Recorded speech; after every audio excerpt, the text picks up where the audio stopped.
Pour nos vacances 2017, nous avons choisi comme destination la Sardaigne.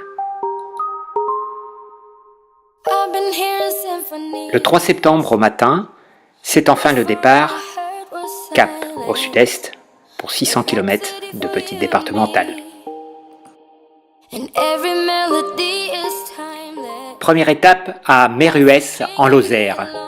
Agréable petit village où, comme nous, de nombreux bikers ont pris l'habitude de s'arrêter.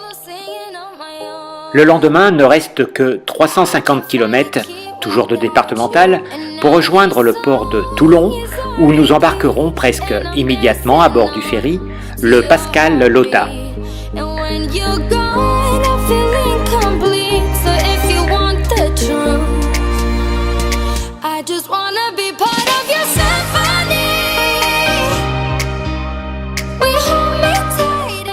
Après une excellente nuit à bord, nous pouvons apercevoir au petit matin les côtes de la Sardaigne.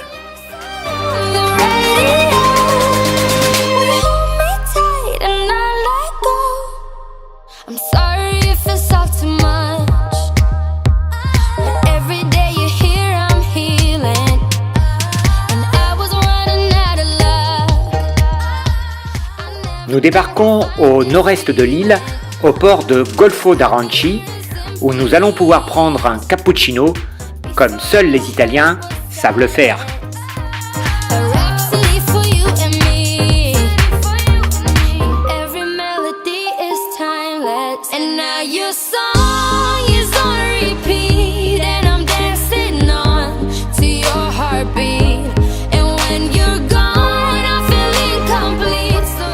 Nous longeons la côte pour rejoindre notre lieu d'hébergement, le Trigrazzi.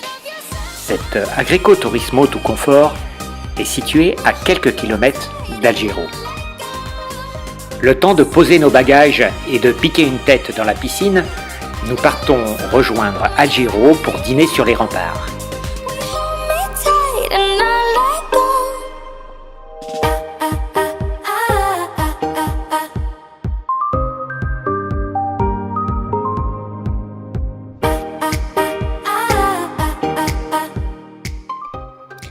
Le lendemain, nous décidons de retourner à Alghero. Cette ville, très différente de toutes les autres, vraiment plus catalane que sarde, offre peut-être le plus beau centre médiéval de Sardaigne.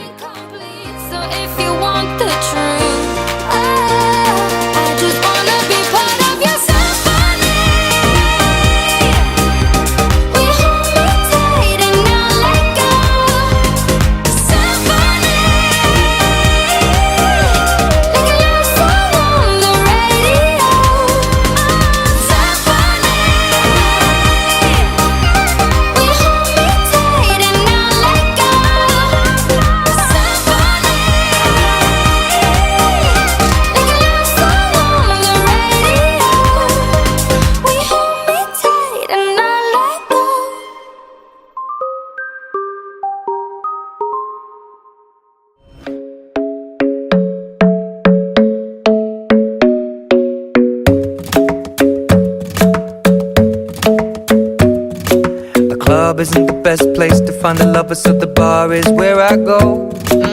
Me and my friends at the table doing shots, tripping fast and then we talk slow.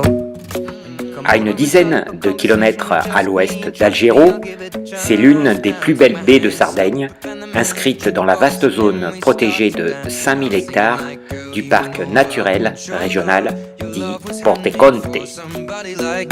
Come on now, follow my lead.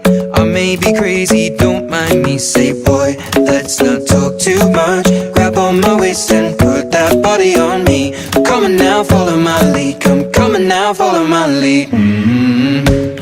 I'm in love with the shape. Nous quittons Alghero pour prendre le cap au sud et rejoindre la ville de Boza par une magnifique route côtière. Coup de cœur pour ce pittoresque petit port dominé par un fier château, déroulant harmonieusement ses vénérables demeures colorées jusqu'au quai du fleuve Termo.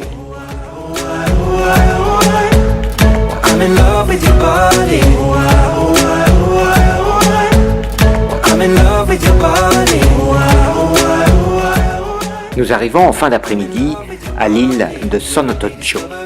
où nous décidons de rester 5 jours. Nous réservons un mobil-home au camping Tonara, situé à l'ouest de cette petite île et accessible sur les derniers kilomètres par une route non goudronnée. Nous nous apercevrons par la suite que fort heureusement, il existe un itinéraire plus usuel et plus carrossable.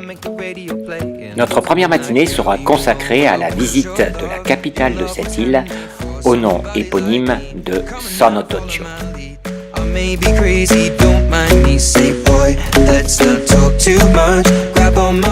Passage obligé, la pâtisserie Dolci Sardi, recommandée par le guide du routard, où nous nous régalerons de petits gâteaux sardes dévorés sur le pouce en explorant la vieille ville.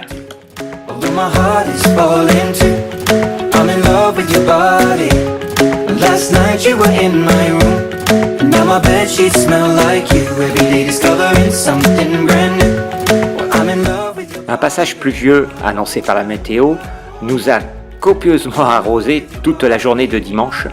Fort heureusement, le lendemain, le soleil était de retour.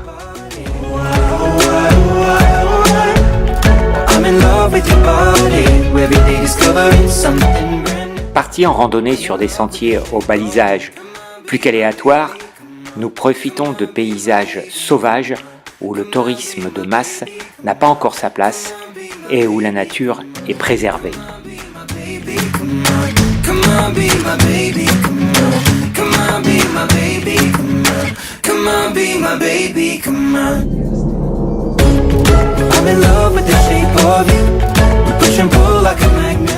Cette journée sera consacrée à la découverte du reste de l'île, ses plages, ses restaurants et sa seconde ville importante, Calazeta.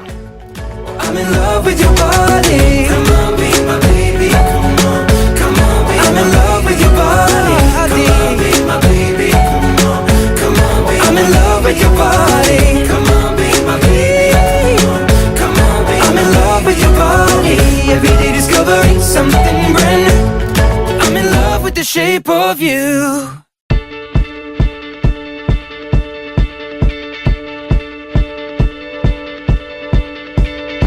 When I was 6 years old, I broke my leg. Petite étape pour cette journée, avec à peine 150 km pour rejoindre Cagliari, capitale de la Sardaigne. Située au fond d'une vaste baie accueillante, bordée par des étangs, la ville s'étend sur de petites collines. I was younger then. Take me back to when I found my heart, broke it here, made friends and lost them through the years. And I've not seen. La ville de Cagliari est composée de petites collines dont la plus remarquable demeure le Castello, c'est-à-dire la citadelle, cœur historique dominant la cité. De longues rues montent vers la cathédrale, qui se mue soudain en de sombres et étroits boyaux, parfois biscornus.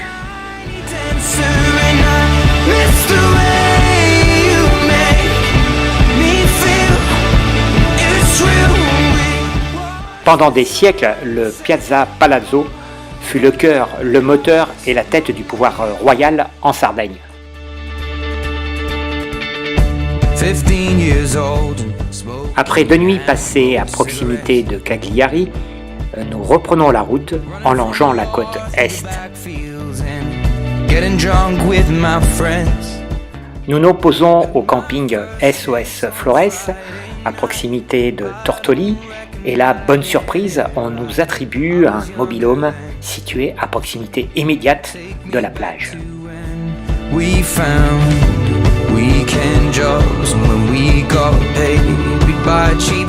De Tortoli, nous sommes partis visiter le centre, en particulier la région du Supramonte.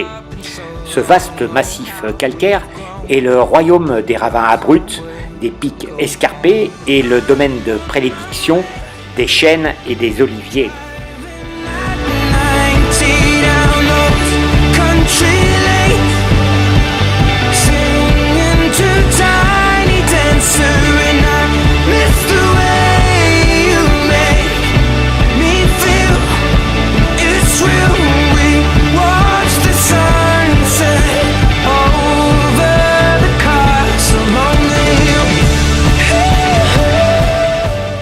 Orgosolo se tient aux confins du Supramonte et a souvent été comparé à une forteresse géographique imprenable. Fiers de leurs origines pastorales et de leurs traditions, les habitants ont pendant longtemps été assimilés à des hors-la-loi. Avec cette image de village de rebelles qui lui colle toujours à la peau, les gens d'Orgosolo se sont adaptés au monde moderne sans perdre leur personnalité et en conservant un esprit indépendant et créatif, comme le prouvent les innombrables peintures murales qui donnent à Orgosolo son caractère unique. One's just barely getting by, but these people race me and I can't. Le lendemain, nous partons du camping pour faire une longue balade à pied afin de découvrir Arbatax. Remember these old country lanes when we La Torre San Giuliano, une tour génoise, un peu cachée par la végétation, permet, après avoir gravi des escaliers et des échelles rouillées, de découvrir de magnifiques points de vue sur les 2 baies qui bordent Albatrax. On peut même apercevoir notre camping, le SOS Flores. over the castle on the hill. Over the castle on the hill. Coup de cœur aussi pour Santa Maria Navarrese, située à seulement 8 km au nord de Tortoli.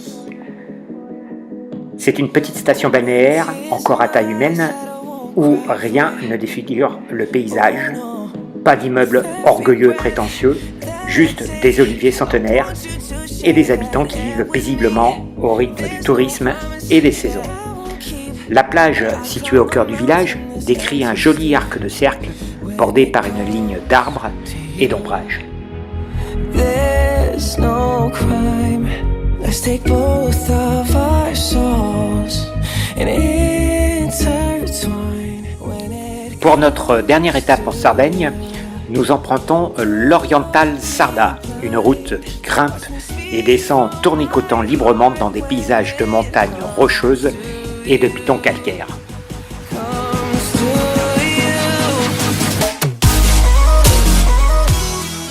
Notre itinéraire nous conduit par la suite à Calagonone, un des plus remarquables sites naturels du littoral du Supramonte et sans doute un des mieux préservés des côtes sardes. Cupid in a loud arrow, got your name on it. Nous quittons la côte est direction le centre. À Nuoro, petit détour pour grimper au mont Ortobene, montagne de granit haute de 955 mètres qui domine Nuoro et où trône une statue du Christ. Avec un vent très fort, nous rejoignons Santa Teresa di Gallura. À l'extrémité de nord-est de la Sardaigne, c'est une sorte de promontoire escarpé face aux bouches de Bonifacio. No crime.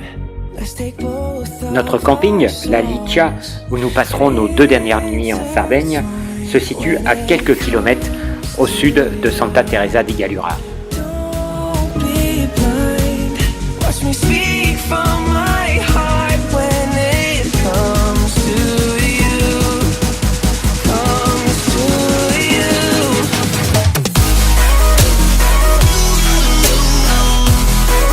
I want you to share that.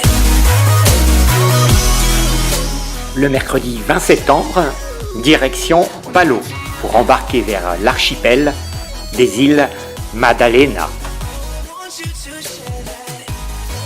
L'archipel est composé d'une 60aine d'îlots rocheux de toute taille et de 7 grandes îles. Parmi les plus importantes, celles que nous visiterons, Isola Maddalena, la plus habitée et la plus visitée, et Isola Caprenaa, presque déserte, mais où se trouve la maison et la tombe de Garibaldi. Autrefois séparées par un bras de mer, ces 2 îles sont aujourd'hui reliées par un pont qui permet de passer facilement d'une à l'autre. Comes to you.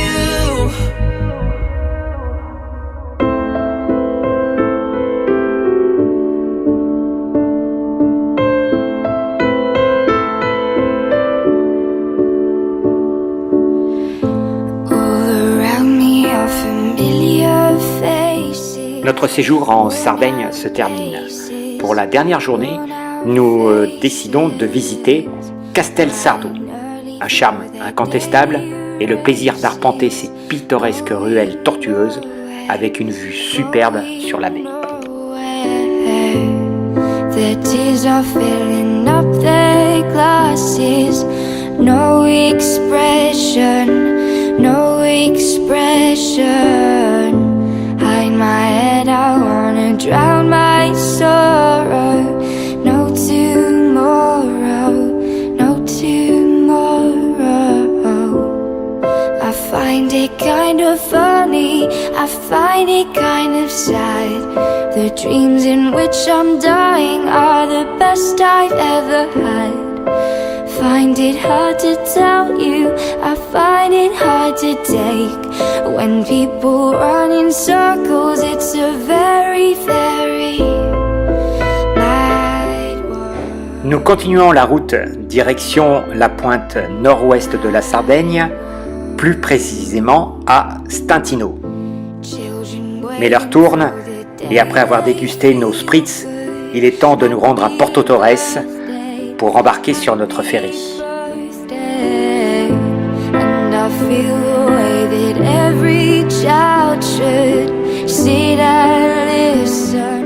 Nous arrivons au port de Toulon vers 8h30 et le temps de pouvoir sortir du bateau, nous traçons par autoroute jusqu'à Narbonne pour y être avant midi.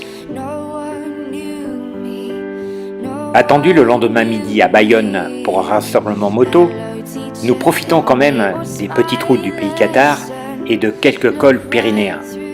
La pluie malheureusement s'invitera sur ce trajet jusqu'à notre étape à Bagnères de Bigorre. Au petit matin, la météo ne s'est pas trompée et nous retrouvons le soleil qui nous accompagnera tout le long du week-end au Pays Basque pour notre rassemblement moto annuel organisé par le comité d'entreprise SNCF de Bordeaux.